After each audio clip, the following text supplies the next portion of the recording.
All right, so we're going to move into some employment basics and best practices that we want everybody to be aware of. You have a list of student expectations. There is a student employee handbook that you could look through and find more detail on some of this, but we're just going to go through these sort of quickly and see if there are any questions, okay? So I don't want to read a slide to you here, but some notes about your work schedule. It's really just important to make sure that there's communication with your supervisor about this and learn your supervisor's preferences for scheduled time off. So how far in advance do they want to know if you're going to need to change your schedule or have some time off? How do they like that to be communicated? Some people are fine if you just mention it to them.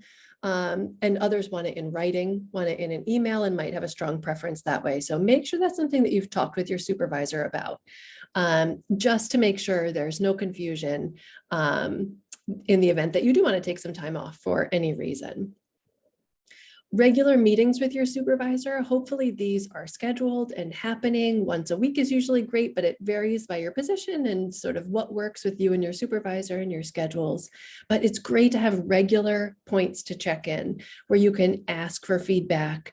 Use that as a time to ask some of those questions, get some advice from your supervisor. So if you're not having regular face-to-face times to touch base, either in person or on Zoom, do request that you set those up.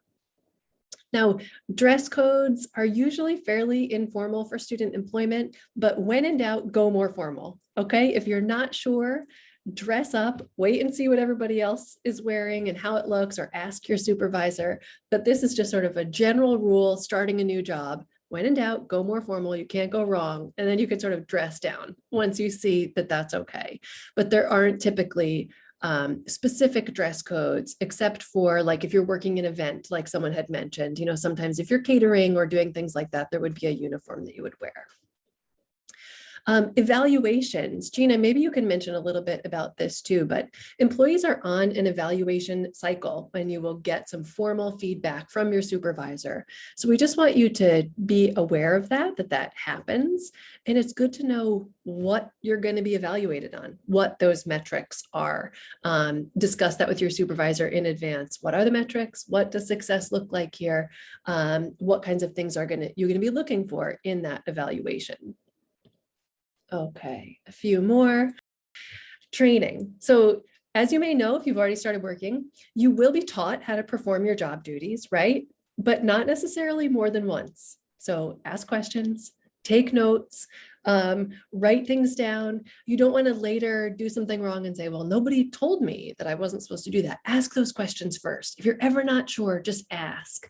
And do take notes. If you're like me, nothing has been said to me until I've written it down. Like it doesn't count until I write it down. I can't remember it. So you have your own systems for remembering information, but make sure to be attentive during that time to avoid later confusion. And also consider confidentiality. Depending on the work that you're doing, there may be information that you can or cannot share with others. And so just make sure you're really clear around guidelines of what's okay to share, or if you answer the phone and it's a parent, what's okay to share with them and what's not. Make sure that you're clear on discretion and confidentiality for your particular role. It's a good idea to get permission before doing things like using your phone at work or using a work computer for personal tasks, doing homework. Sometimes these are completely fine, depending on what your job is, but just make sure you've had the conversation first instead of that, nobody told me I couldn't, right? Ask the question proactively. Same for snacking, inviting friends to stop by, right? Just ask, talk to your supervisor about these. And if you're departing a position for any reason, be sure to give at least 2 weeks notice. And if you are offered an exit interview, that's a great thing to take advantage of so that you can get some feedback, and you also have the opportunity to give some feedback about what you enjoyed about the position, what was challenging, what was confusing about it maybe. That really helps offices to ensure a positive experience for students, and it gives you that opportunity to hear some feedback too that you can take into account and learn and grow from. So if it's offered, that's a great thing to have. You can always request one as well if there's something that you wanted to talk about, but do make sure to give at least that 2 weeks notice for sure if you need to depart a position, and preferably more. Give as much as you can because those positions need to be refilled.